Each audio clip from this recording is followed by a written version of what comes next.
to a new project that we're doing. This hopefully will continue in the near future. This is the first of many episodes. So episode 1 of Black in Sumo.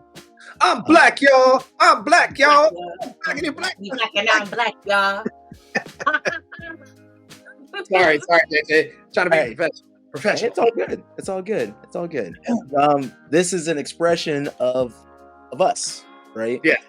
We all decide to do a unique sport, art, ritual, way of life, a few different like areas to it that is different than our culture, right? And as we dive into it, we're just going to try to figure out not why, but the impact of sumo. Yeah. So, Christina, go ahead and talk about anything. What you got? So you already know, if you're a black person that practices sumo, you get to the point where you're like, hey, like, let me share it with family. Let me share it with friends, and immediately you got to kind of get into the re-education of it, because people definitely think that you're in blow-up suits, right? Going with folks. Where you going with this?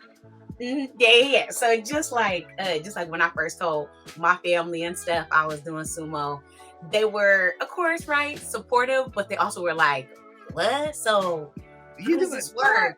You're not, you're not big enough. Like, and explaining to them, that it's weight classes, and then also like, at the like being a black person and being a woman, where you're supposed to be like ashamed of what your weight is and stuff. In sumo, yeah. So like, I'll talk openly about my weight and stuff with my family. And when I first started, I was a heavyweight, right? So they would be like, "Oh, okay, that's don't talk about your weight." Yeah. I was like, "No, I'm a heavyweight." I understand this community. Yeah. For what me, for me, okay, so I don't necessarily have very strong family ties. But the people that I really think of as my family are a lot of people in my gym, and they're like, "Wait, you do judo, you do jujitsu. Why do you want to do sumo?" And I'm like, "Yeah, I'm trying to challenge myself. I want to challenge myself. This is fun." Right? Like, it's kind of a big thing. If you're a martial artist, that's it. Like, part of my life journey, like, is similar to yours. I kind of shied away a bit in my 20s, but got back to my martial arts roots, in my 30s.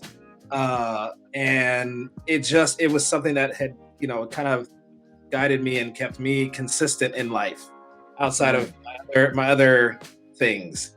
But yes, so I completely understand from a martial arts standpoint, why would I not do sumo? Why does somebody who does I don't know, Muay Thai kickboxing try jiu-jitsu? Why does a jiu-jitsu guy try judo? They're untapped things that challenge your body. Like, I think that echoes even more when you look into like amateur sumo, and you're like, I see it. You see like a guy like Sinisov, right? Super tiny, extremely flexible, awkwardly strong. Like, what is going on? And he can beat heavyweights. And then you see a guy like Gil, who's just a wrecking shop, and you're like, wow, this is awesome. There's something here, right? Yeah. So for me to answer your question, Christina, my family wasn't all that shocked, because they're pretty used to me doing weird shit. That part. So they were already like, this tracks. Like, from an early age, like in my, in probably middle school, I don't think I've ever really strived to do any traditionally black sport. My dad tried it. I tried football and I was like, this sucks. I tried basketball and I was like, this really sucks. I hands down to this day, like my homie in LA, shout out to Philly, and he'll be there at the tournament. Philly is a baller. Like, and he's like super short and dude's just like and Muggsy Bogues. And people, and it was always kind of a running joke because like it was like you could almost hustle people and be like, because they'd be like, yeah, let me pick the brother over there, and like they would think that he's last, and I'm like, little do you know, I'm the fucking worst. I'm the worst at basketball. Like I have a friend that's like 6'6". His name is Neville. We've talked about this many times. I'm terrible at basketball also. He is also terrible at basketball. We should figure out a fourth person that's terrible and just do a 2-on-2 game. I'm a terrible person. When I did basketball too, I can't run forward and dribble. Only thing You're real bad. Seriously, so I can dribble the ball here, like, but I'm talking, you know, when dudes try to throw the ball to me on a fast break, I'm just like, wrong person, pass. I'm real quick with it. I'm just like, hot potato.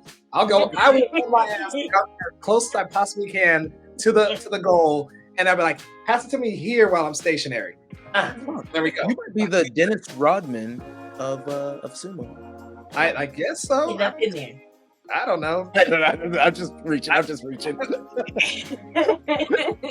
But I will say, like, my whole life, I've always done very weird, like, not weird sports, non-conventionally black sports. So, like, junior high, I tried out.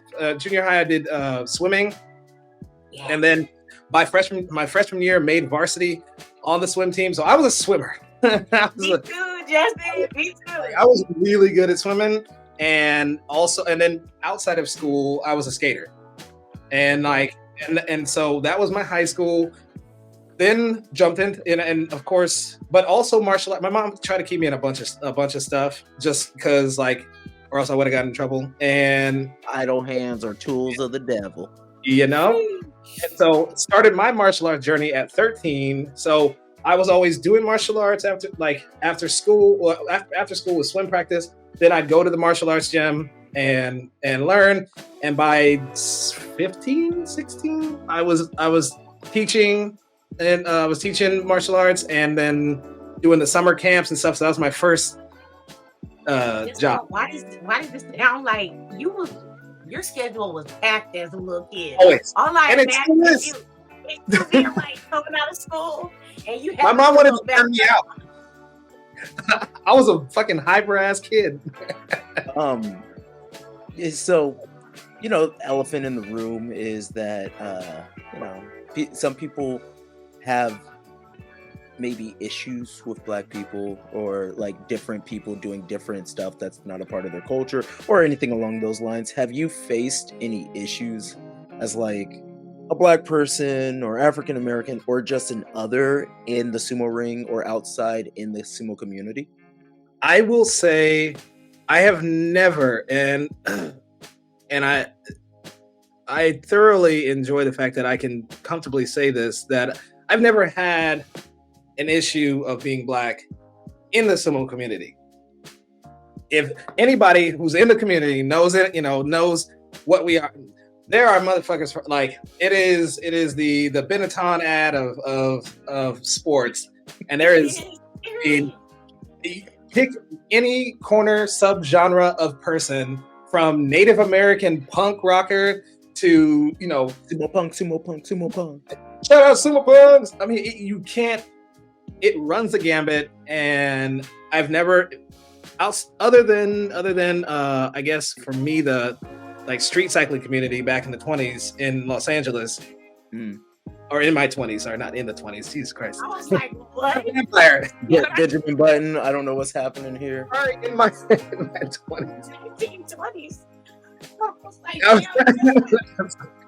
He was still freaked out about the Great Depression as it was about to show up. Got it. Just allow blacks in the armed forces. I'm Blackula. Blackula doing sumo. I love that.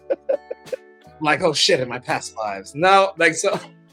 But other than I have only found one other community that has been like this, and that was the cycling community in LA, because the street scene in LA was everybody doing all these crazy like midnight rider rides and stuff. I knew for the time it trickled down to San Diego as well. So I know that there was midnight rider chapters in San Diego, and I think the sumo, the kind of punk do-it-yourself DIY, grassroots community. I felt it from my cycling days. I didn't think I was gonna ever find something like that again, and then here came sumo, and it was just like, I was like, okay, this is it. This is the fix I need. I was long-winded, but no, I have not had any negative experience on a racial level in sumo. Other things with only a handful of people, yes. But outside of the community, nothing negative. It's the same whether you're black or not. It's the same questions of, what? So it's that block from the Western world, of just like, wait, what? You're not big, and da da da da da. And so that's just like a broken record. Just like you have to quickly rattle off and break stereotypes like constantly. Do. Everywhere you go that you mention it, my freaking barber but once you tell them, they're just like, oh, I need to see this. Like, and then they're in. So I don't consider that negative. I haven't had a negative. I'll leave it at that. Nice. And kind of like plus one, what you were talking about, like the spirit of the community.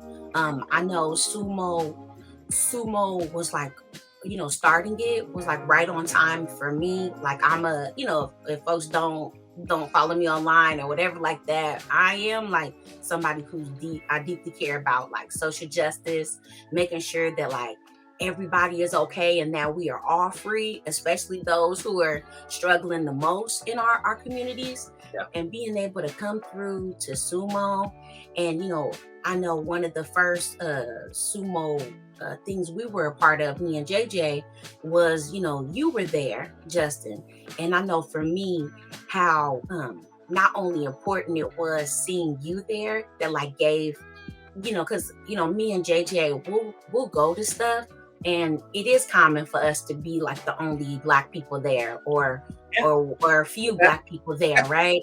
But coming to do sumo, and then it being you and Monster, and to this day I love you, Justin, because you be like, that nigga's name's Philip. I love you. I'd say hands the fuck down when he first came to practice. It like homeboy like came in and was just like, what's your name? He's like, call me Monster. I'm like, sir. I mean, we got street names and shit, great, but nigga, that is not your name. And so I can't. It was so dope coming into the class, and then like talking, and talking to you too, Justin, because you are very much like, because I don't know, how sometimes you come somewhere and that is the only that Black person is the only Black person doing it. And they're very protective of the space. They like, look, nigga, it can't be two of us in here. It can't be too many of us in here. And what's your name? Oh, my name's JJ. Wait, what's the J stand for? Yeah, that wasn't confusing at all at the 2021 Nationals at all. Everyone loves to say it. Like, love you, Justin. You, JJ and Justin were like when Lindsay Lohan did Parent Trap, and they're realizing their moment they're in the cabin together, and they realize they have the same mom. the same dad, the same birthday. They were like, my name's Justin too. I was born in September too. What? I was like, you guys are wild. Y'all both, do you like Japan? Me too. What? Molding into one.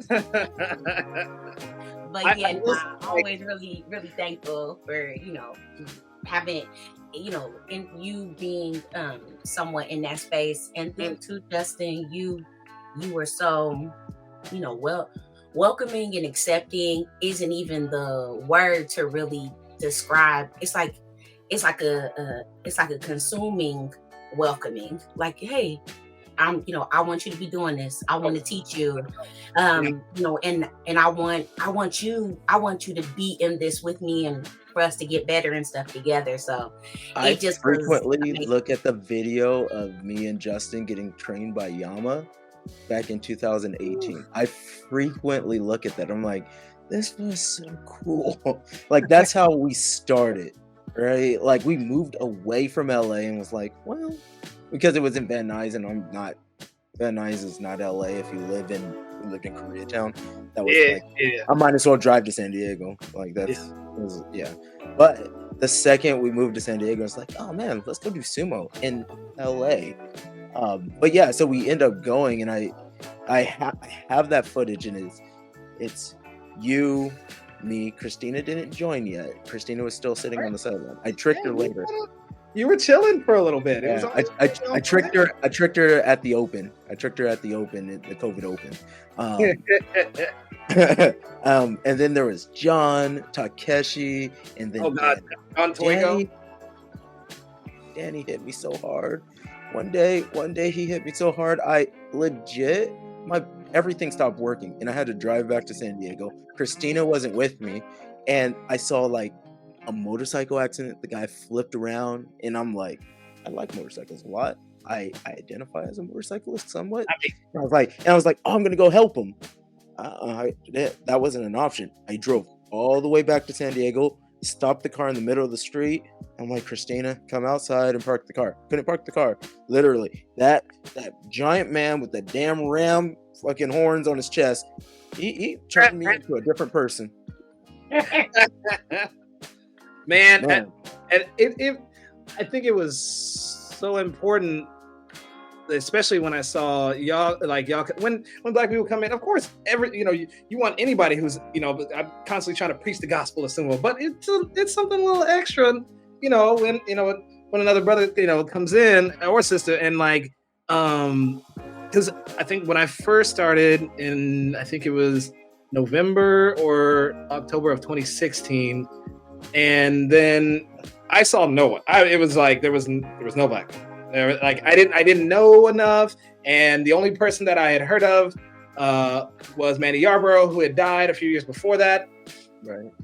And and what do you call it? And I went to my first tournament, which was the first national 2017. So it was like a February 2017 in San Antonio, and who's the first motherfucker I see that I ended up beating? Fucking Corny. I was like, wow. The only other brother I've ever met in this sport. Boy, and I've had a love affair with Corny ever since. It's like, yeah, so we have a song that the Sumo Punks put together for us. We can't talk about it now because it'll get us not monetized and stuff like that. So we'll share it a little later. It's inspired by you, Justin. And you're talking about it. Me and Corny have since that very first tournament. I came out of blocks, didn't know shit, and just like boom, I ended up beating him. And then right after the tournament, he was all salty.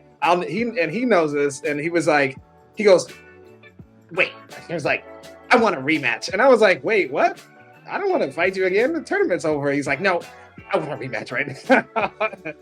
And so we fought again, and I beat him. And he was just like, wait, how long have you been doing sumo? And I was just like, 3 months or something. And then that started our wonderful wonderful love affair. Well, you're talking about like And Florida representation like organically in sumo, right? So it was you and Cornelius back in 2017, right? I'm sure there was more, right? There was people in the past, but like how do you think that we're represented in sumo? A little bit of a two-parter, right? So professional and an amateur. What do you think? Ooh, okay. Amateur wise, back in the day, we were not very much represented.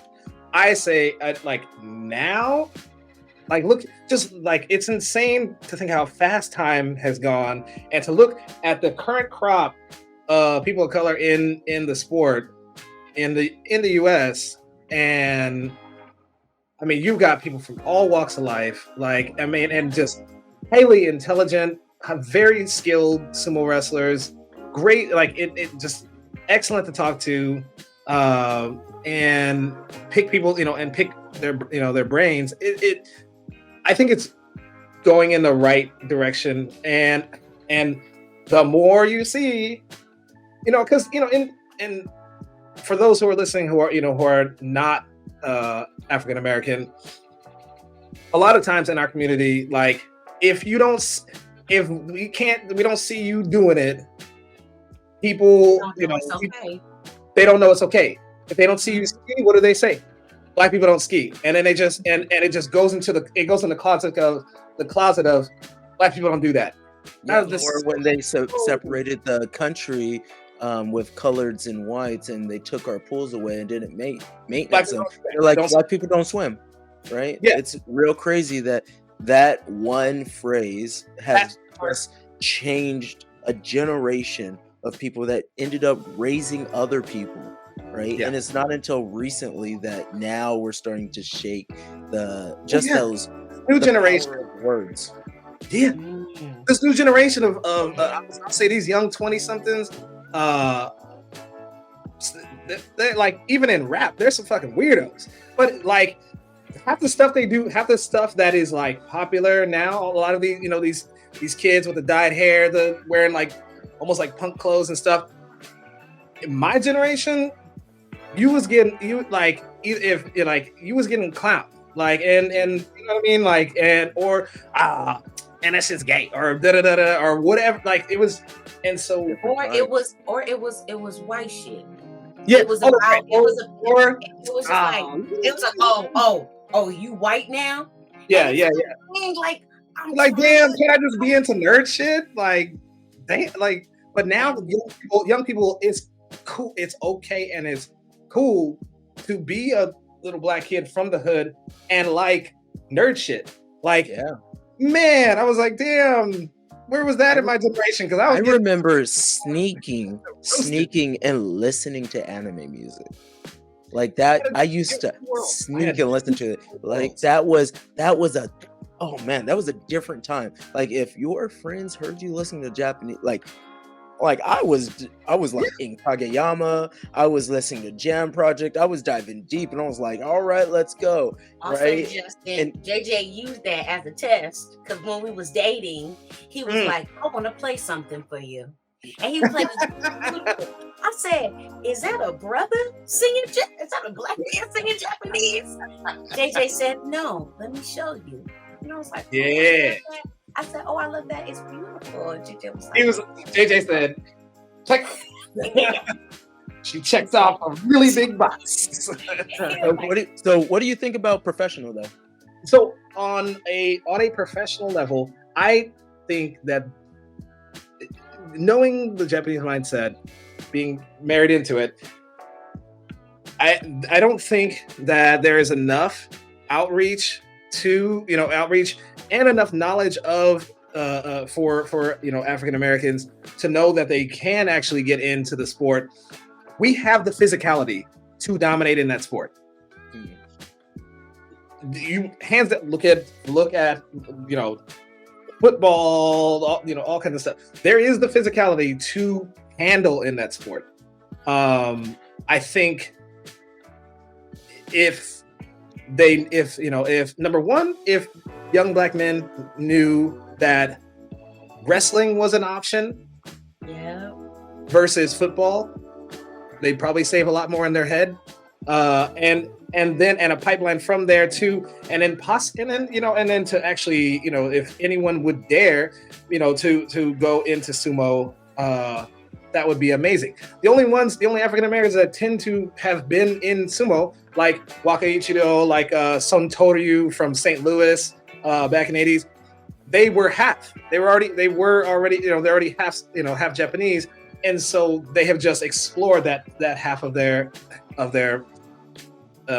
heritage or whatever. Do you think it's ever going to really open up with the only having the ability to bring in one foreigner Rikishi, right? Because as of right now, usually it's going to be a Mongolian, and the reason why usually their Oyakata is a Mongolian, so they're bringing in more Mongolians. So and if you think about it in that way, how are you ever going to bring in a black person if you don't have a black Oyakata? There you go. And then I swear to God, that is a tall feat to happen. Number one, they brought in a lot of, like, when they were first scouting Mongolians, they had noticed that the look of Mongolians was Japanese passing. You better break it down, Justin. And so there were, and so the idea of gaijin, right? And now, of course, they've had some European ones, and Hawaiians, a lot of Samoan blood and stuff like that. They're still, Pacific Islander, Asian-esque, and so that had its time. I would love to see, someone make it all the way through to the top level to represent us. It's been a hard. None of them have really touched the top level. I mean, Wakichido made it as high as Sandan Men, and then tapped out. Then and almost every American, every mainlander American has not really made it to the top level. Now, I'm not talking about Hawaii. I'm not talking about Hawaiian, but I understand what you're saying. Mainlanders, and in history, there's actually been 2 Texans, and none of them made it past like Jonakuchi. So, and none of them lasted longer than 2 years. So it's a tough lifestyle, but I have a feeling.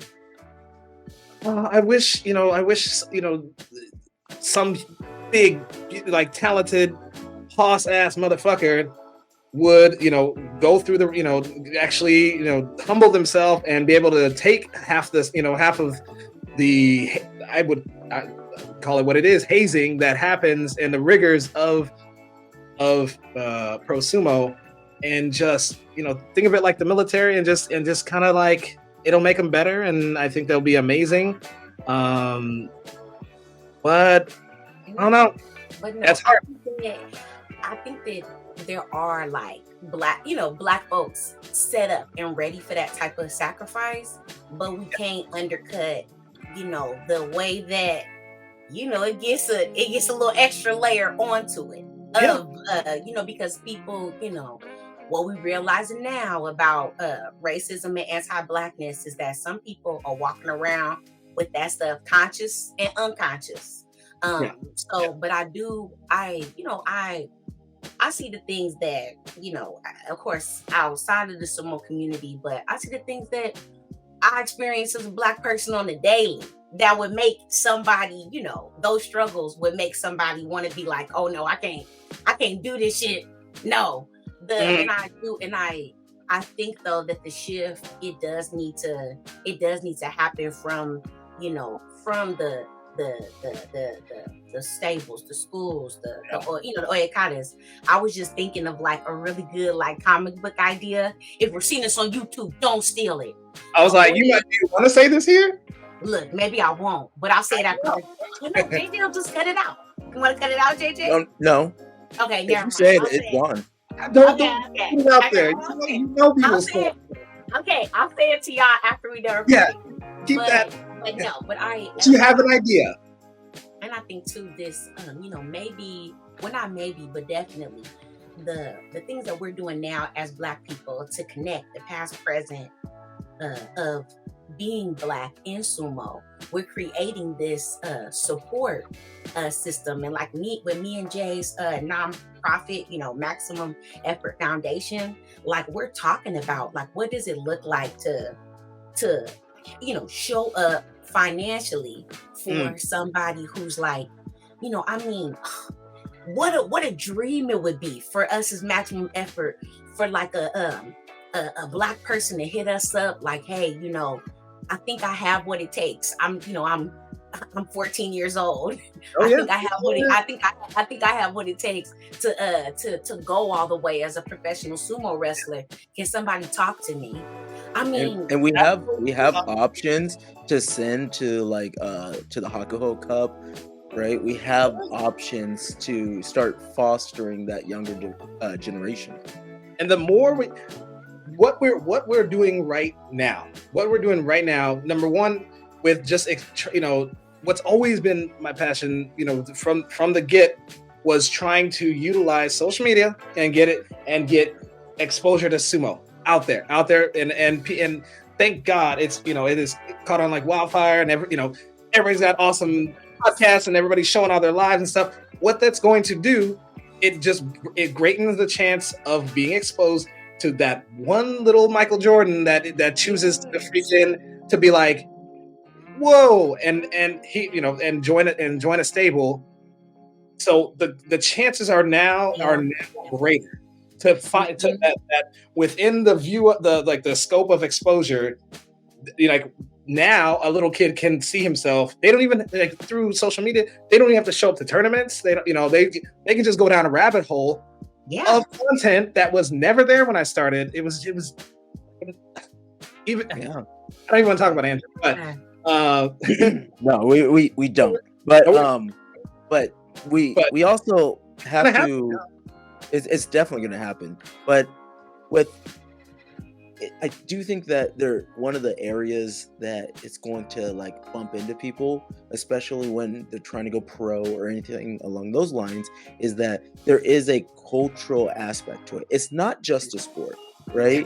It's deeper than karate. It's deeper than taekwondo. It's deeper than judo. It's a primal, ritualistic like event, right? And it's honoring stuff like, and there's gods and stuff like that, and sometimes that bounce between the two is going to interfere. Like, I am Muslim, but I do all the churichozu.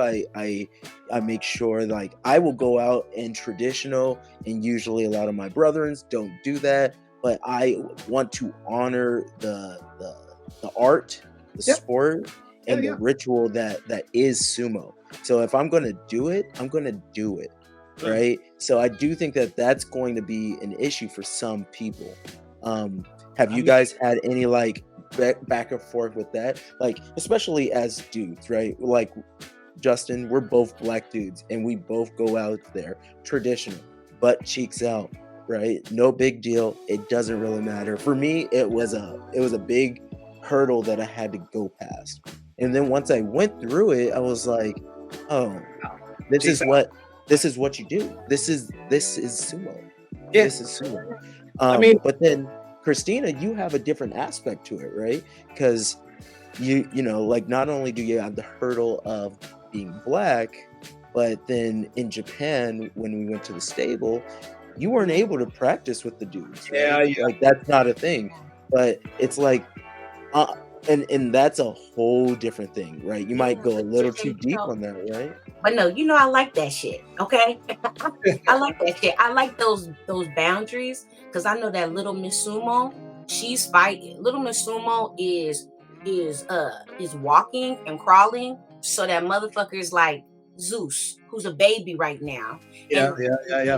And babies after Zeus, and other Japanese girls, so that they can participate more. So I, like me being on the sidelines, I really and not being able to be, on the clay at the school, I immediately sat there in so much gratitude, because like, I know that this is what Little Miss Sumo is fighting for, and I I love her. She's so like freaking humble. So I know that when Little Miss Sumo puts that call out for women in films internationally to pull up to Japan to act up, if that's what Little Miss Sumo want to do, I'm down. But I think that the things that she's doing for women sumo in Japan, I mean, the fact that women, she made that, she kind of organized that.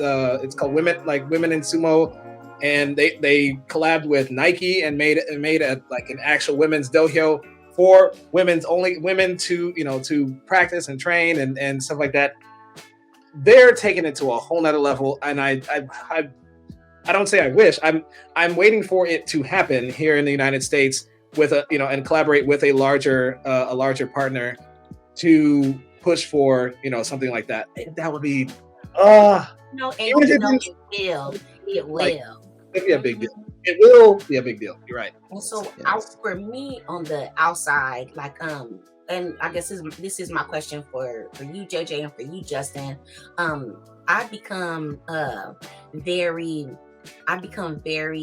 protective over the ways that people who may not do sumo comment or even joke about, right, you all's bodies when y'all are doing traditional. And it's not in a jealousy way, like, oh, JJ's my partner, blah, blah. It's more of like, bro, like, I get it. You're a non-Black person in this world. You don't realize how like over-sexualized Black men's bodies are. And this is a traditional sport. So this is a traditional sport. So like honor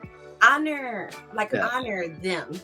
By not in of course, like I'm not trying to yuck nobody's yum. Like if you like people getting at you like that, but the way that I think Justin does. I think Justin does. But it's okay. But no, it's like I'm always like as asking people to a way that that has made me really happy about participating in a sport. It's been like check this out. Like you're nervous because you see butts. I get it. So you get it. So people get immature about it, and it's not ever lost on me the over sexualization of the Black community, especially like Black naked Black bodies. So like I often use it as an opportunity to be like, hey, I get it, you're being silly right now, but I also want you to like invite you to see these Black men that are participating. Give them that honor. I have to say that like 98% of people that comment on Instagram, on YouTube, or anything along those lines that you see, they're either usually sad. If it's negative, hypersexualize, any of those things, they're sad, they're bored, depressing, or a bot, right? So all of that is just whatever. And then sometimes I will entertain the ones that are a little extra spicy. I'm like, let me see what's going on here. Let's dive into this a little bit. But honestly, it's never really worth it. And for me, it's just more of me trying to explore what they're trying to say. And a lot of times, they don't got nothing to say. They won't even try it. They're going to talk about it and not really try it. I love how at different events, let's say the Houston tournament just happened, where there's, a whole bunch of randos, spectators who didn't know they were coming to see sumo and stuff, right? Yeah. And I'm like, and everybody, like all of us it's like a protection bubble. All of us are in this together, and we're doing this tournament. From an outsider's perspective, you can almost hear like oh damn, look at it, like they're almost naked or this, whatever. But once they see how serious we are about the sport, shit stops being a fucking joke. Right. By the time, and they see that this is not some little fucking slapstick, we're in fat suits, do. Like they're like, oh no. Oh, they're serious. It's serious, and I might get my ass whooped. Everybody is, and I love that energy because we come, no matter where it is, we're there to compete, and people see how serious we are about the sport, and all that shit, all that funny business is dead with a, and I fucking love that every single time. It's something that a tiny piece of me can hear the outside of the bubble. Like I can hear it a little bit, and then it deafens, and just the energy that we all bring deafens that, and it makes you look stupid for saying it. Yeah. And I love it every single time. And I think every person, guys like Hayden, all these, these people who possibly in coming into the sport were body conscious, just conscious, like body, conscious, body aware, whatever, Yeah. are now just like out here. Yeah. And it's almost like a leveling up part of it, right? Yeah. Like we all kind of get to that, right? Yeah. We level, we pass that energy onto it, and new person coming in who might be like, I don't know about taking my shirt off. You're like, bro, do you see everybody in this bubble? Do you see everybody in this bubble? Does anybody in this party give a fuck about who's looking in the window of this party? You're in this party. They're out there trying to get in, and like wishing they could get into this party. And what's crazy is there's also like a global party outside of that. Because once again, there ain't no party like a sumo party. Oh my God. Remember the, what is it? The fucking arm wrestling. Yeah. After party. Yeah. We go fucking hard. Like, and that's just my thing. Like some people who try to knock it first, and then they're just like, oh, that's kind of tight. They'll come up to you afterwards, man. They'll say, you get some little like country dude or something like that, and be like, man, I'll tell you, when I first saw you guys, I was just like, I don't know about all this nakedness, but boy, I gotta shake your hand, man. I respect you, and they're like they'll say it, they're just, I was wondering what was gonna go on, but boy, the way you guys moved out there, I've never seen anything, Let me tell you, your crunchy people are better than ours because ours are from Ramona and they don't really like us. And now, what, Christina? This one's really directed towards you because I think that that sumo wrestling has affected you in a particular way. So, how has it affected your Black community? That the people that live around, right? And you can kind of include me to that. Maybe we're talking about our nephews that are going to do their furry first tournament at the SoCal Open 2024. At the age of 5 years old. That's right. We have 5-year-olds doing sumo. We have a whole group of 5-year-olds doing sumo. That's just a shameless plug. No big deal. It's been just absolutely amazing. It's been so amazing. And talking to Black people who were constantly talking about like the things, this first Black person thing that ever happened is still happening. Yeah. Me, like I'm the first Black woman from the United States to like medal at a world sumo thing, like. And also, like, y'all, I do wear my medal in my house. That's how it is now. As you looking good. That's when we're doing fun time. Fun time, we wear medals. Hey, are you trying to get demonetized? I don't need to know y'all's kinks.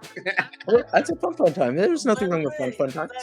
Recently, Justin, I went to like a community event and I wore the medal. And then, I like took it off, and other Black kids and other Black, like older Black people put the medal on and took pictures of themselves. They were like, I didn't know it was this heavy, and it I know it. Wait, side note, I hate you. I want to join this club of history. It's our medal. It's our medal. Yeah, it's our medal, but Justin, let me tell you something. She has it right next to all my other like miscellaneous things. We usually throw everything into a box. Even Christina, she's been throwing her miscellaneous medals in the box, but that one's nice. That one's really nice. I've seen all y'all pictures. I'm gonna start wearing that at the weddings, all types of shit. I'm gonna be like, be at the liquor store. Hello. Can I get those chips over there? Use it to get a scratcher. Yeah. Can you dust that off? But yeah, and like friends of mine who are Black women, I'm like, girl, come through. And I think just for myself, right? Like when I was doing heavyweight, I was up there in like the 200s, and I didn't feel no type of way because like the women I was going against were like we loved one another so much. And so I remember when I was doing heavyweight like a few years ago, and I was like 200, I was around all the kids in my family, and we were on a seesaw, and then the seesaw like dropped, and they was making fun of one of the younger kids for like being fatter than the other kids. So I like went over there, I got on the seesaw, I said, everybody try to move me. I said, I'm a heavyweight sumo wrestler, 200 pounds. And so I'm doing this, and the women in my family are like looking at me like, Chris, like, don't tell nobody you weigh that much. And even the kids were like, you're not 200. And it's meant so much more to me than, just a sport. It's really meant like, I think confronting a lot of the stereotypes and things that are supposed to be put on Black women. Like I'm strong. I talk openly about my weight, right? And it's just I can't describe it. No? I can't describe it, but I want more people to do it. Yeah. Go ahead. Yeah. Justin, what have you learned about yourself from sumo? Like internally, right? So not even like, oh, I can run awesome tournaments, maybe the best tournament in the United States, that other people are jealous, even though they're on the other side of the world. Whatever. What have you learned about yourself internally as a person, as a man, as a Black man? For me, Black man, personal man, just me personally, internally. And like I said, I've done sports my entire life, different martial arts since 13, but I've never had a better conversation and understanding of my body until sumo. Like an actual conversation. Like I'm actually more hyper conscious of every single like muscle function, my movement, and like more so than any other sport that I've done, that be it boxing, judo, jiu-jitsu, this is Kunjun Basul. This one is I'm using my body as pieces on a chessboard, and it's when I tapped into that, there was no turning back. I had slowly, my brain started like, honestly, phasing out. I mean, I still utilize the tools of my past, of judo, of jiu-jitsu, but it's consumed me, and it's really become a really interesting conversation with my body. At each year too. Each year it creates a different conversation. My younger years in the sport are not the same conversation I'm having with my body currently, past 40 plus. I'm having after 40. I have had a whole new conversation, and we've talked off camera, and it's a whole new thought process, and it will change the course of my sumo career But I like, I don't know. That's what has changed internally. Like, and it's just a constant, and it keeps me motivated inside, internally. It keeps me motivated about life. Period. Like, some people, they go to work and they love to go to the gym, but for me, the gym is a tool to is the stone to sharpen my knife, like for battle. If I'm just enjoy sharpening a knife, it's like, what good is, okay, great, I got a bunch of shiny knives, but like the things I'm doing are for something. And I think that like, it gives me purpose. I don't know, sumo has given me purpose outside of my normal career. I thought my whole life, just the only thing I cared about was designing and being a better designer. And now I've gained a new life purpose, especially in my years coaching, because it's no longer just this conversation of myself.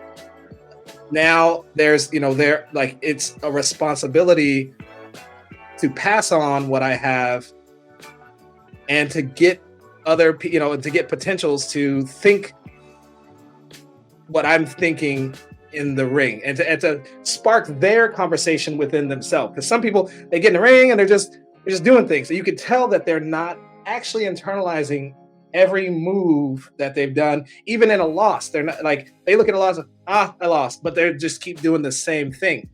And I'm trying to get them to analyze why you lost. Don't just look up top. Look at their feet. Look at the waist. Look at the this and that. And so, yeah, internally and then externally to my students. It's all, I don't know, a thing.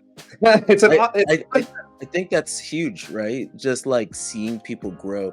Of course, like I have some real dark horses, right? Some real dark horses in the sumo community, and I think that I got a couple. I think they're gonna really upset some people, right?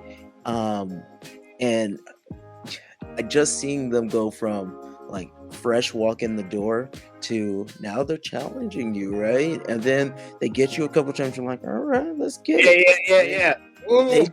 I love that. Like I had just like a little bit of off comment, whatever. Today our practice was amazing. It was amazing, and I was working a couple like weird little things, right?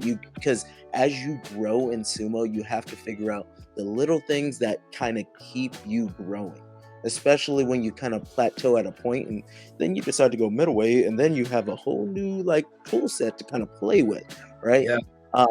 Figuring out hand position on tachi, which step, what do you do, like all the different things, right? You're gonna win some, you're gonna lose some, but man, it's fun to like listen to the body and be like, why does this keep happening? Yeah. So I do have a question, like, and this will be our last one. I really want us all to really put a little thought into it, but what would you like to see change in sumo? And honestly, I just pick one, pro or amateur. It doesn't need to be black centric. I don't care where you go with this, but ultimately just think about one thing that you think you could change in a sumo community. Go ahead, Christina. Before I answer it, is it like a dream, or is this like this is your dream? Like you found a genie, and it's Robin Williams and not Will Smith, and he's able to give you a dream. He's gonna. But it's gonna be related to sumo. The asterisk. Yes. All right, Just sumo. Look, women in the pros. Okay. Yeah. Wow. Like a separate league or same league? Like a double WNBA or like a like a WNBA, and then like if people want another one, hell yeah, both. That'd be fire. Yeah. Okay. I would want that for us. A WNBA, and then once little Miss Sumo been wrecking shit, then we do teams and shit like that. But yeah, first one, So I'm gonna WNBA. I'm gonna I'm How gonna would you know? piggyback off of yours a little bit, Christina. And so what I want is a sumo Negro League. Super Negro League. KJ, that's like segregation. Oh, what? Is that not The Negro is that not a League thing that we do? because the Negro League Oh, does it exist because they won't bring it, hold on. They won't bring any black people into sumo that aren't half Japanese.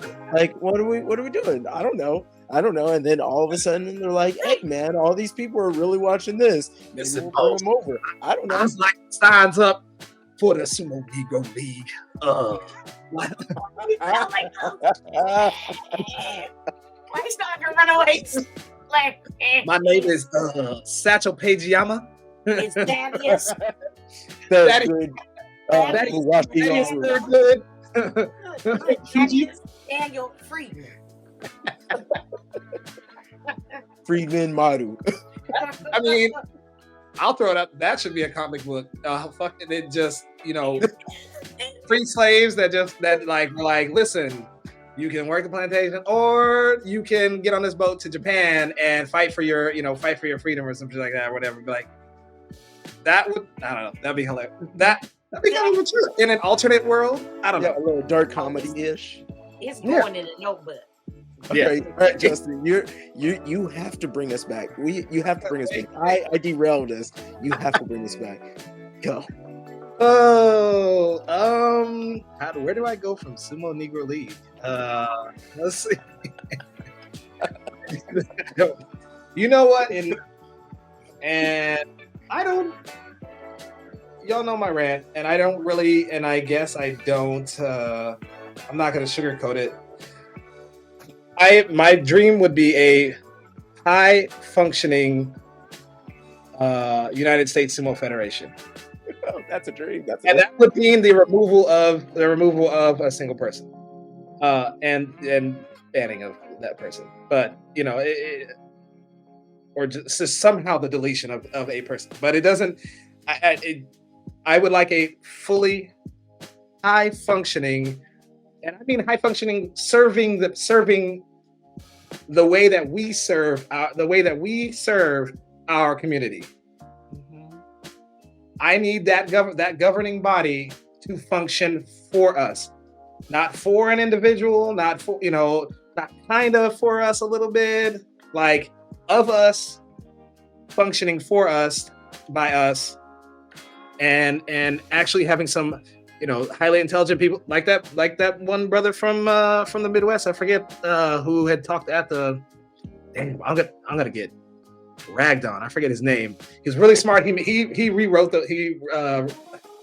wrote a addendum or adjustments to the bylaws. What's his name? Is it Marky Ness? No, he's black or half black. Kind of. Oh! You're talking about from Salt City, George Ferris. There we go. Him. Yeah. That the kind of what he like. I've never hearing him make those kind of adjustments and that made common sense. But then to have it just like snakily shut down. I don't know a better word to use, but in a real slivering, slimy way, shut down. It's a lot of what happens in our own United States government, and I hate it. I like to imagine this perfect world, but there are devious people who are highly intelligent, but use that intelligence in the wrong way, and it really saddens me. And to know what we are and what this thing represents, and what its governing body could be. So that it make that and that's not a far-fetched thing. It really, really isn't. It wants to be the governing body. It wants to be good. It just there's just roadblocks, and that really bums me out. It really bums me out as a former trustee. So I'm not just talking out my ass and talking from the outside. I've been in it, and I know it wants to be good. The body of it wants to be good. So there's hope. Yeah. Sorry to leave that on a sad note. We should have left that with Negro League. I'm sorry. Hey, just so you know, I have to say my dreams are valid. And yours are too. So we all have what we want. League one day, sir. Hey, and with that, we're going to go ahead and wrap up here. This is something that is a passion project for us three. And moving forward, you're going to see more people that are Black people, and we're just going to sit down and just have a conversation and try to figure out their experiences. And we have more things cooking in the near future, so keep an eye out. And thank you for joining us for Black In Sumo. I am JJ Jones. I'm Cornelius. I'm Cornelius Booker. That is, why'd you make him sound like Booker T? Also, I gotta say, Cornelius, you got the blackest name possible. The blackest. As a guy named Justin, we know that's. Yeah. I mean, come on now. Y'all come in the interviews, they be like, "Oh, we didn't." Okay, sit down. Oh yeah, we're wrapping up. Bye. That's Bye. Bye. You're Justin. You imagine when I get with Christina. Yeah. Christina. Oh my God, sister. I'm ending this. I have to end this. Bye.